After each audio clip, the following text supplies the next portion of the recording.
Doctor साहब, आपने खुर्रम साहब की बात सुनी, ख़ासतौर पे एक्सचेंज रेट के हवाले से जो उन्होंने जिक्र किया। सर ऑब्वियसली पाकिस्तान में अब बहुत हम मईशत जब भी बैठते हैं उस पर बात करने बैठते हैं तो डॉलर की कीमत जो है वो सरे फहरिस्त होती है। और सर पिछले दिनों में हमने देखा कि वो जब एक क्रैकडाउन शुरू हुआ तो रोज़ के रोज़ हम यही देखते रहे कि डॉलर की कीमत जो है वो मुसलसल गिरती रही। उसके बाद जब IMF का डेलीगेशन आ रहा था तो वो मुसलसल ऊपर जाती रही। सर ये और फिर कल के बाद फिर इत्तला आई कि फ़र्क पड़ गया है उसके अंदर, वो एक दफ़े फिर अब बढ़ आए। तो सर बताएं कि ये कितना बड़ा एक इशू है एंड ये गवर्नमेंट इसको क्यों इस तरह मैनेज करती है। मतलब कि एक्सपर्ट्स ने ये भी पॉइंट आउट किया है कि इतना कभी इस तरह होता नहीं है कि कीमत इस तरह नीचे चलती जाए फॉर वीक्स एट एंड और फिर बढ़ती चली जाए फॉर डेज एट एंड। सो आरिफा, जो उस वक्त एडमिनिस्ट्रेटिव और रेगुलेटरी और लॉ इन्फोर्समेंट का एक्शन हो रहा था तो वो क्या था। एक तो आई थिंक सबको उसको थोड़ा सा हमें एनालाइज कर लेना चाहिए। एक थर्ड मार्केट क्रिएट हुई थी जिसकी वजह से डॉलराइजेशन भी हो रही थी, स्मगलिंग की भी रही थी। जब उस पर थोड़ा सा कर्व लगाया गया और थोड़ा सा हुंडी हवाला पे कर्व लगाया गया, और इसको अगर आप एक्चुअली उस प्रेस रिलीज को देखें तो मेरे ख्याल में तो IMF ने उसको रिकग्नाइज किया है। IMF says while inflows following increased regulatory and law enforcement helped normalize import and FX payments and rebuild reserves. This is exactly what they have said.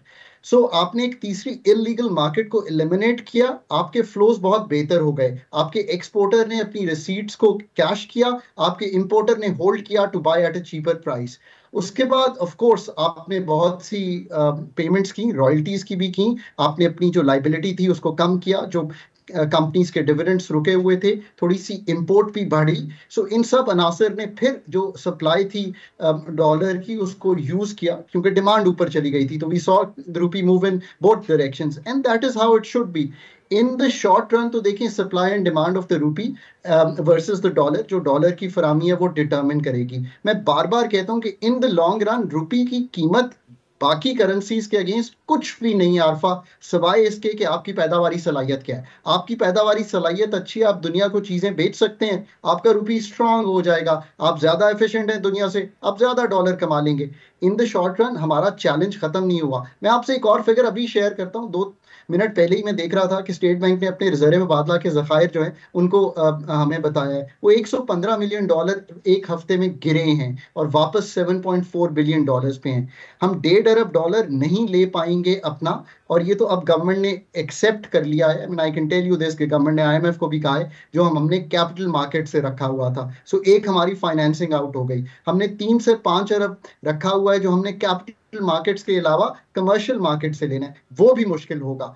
There will be pressure consistent because our debt instruments are not going to work out accordingly. अब मैं देखना चाहता हूं कि fund ने जब मुज़ाकरात बाकियों से किए हैं तो what is the kind of funding that they envisage, और कुछ करंट अकाउंट भी कम हो जाएगा $6.5 अरब से जो उन्होंने रखा हुआ है। This is in a very precarious balance that the currency market would play and are external sector would play till we really start building up our productive capacity of the economy. This is, I think, where we stand largely.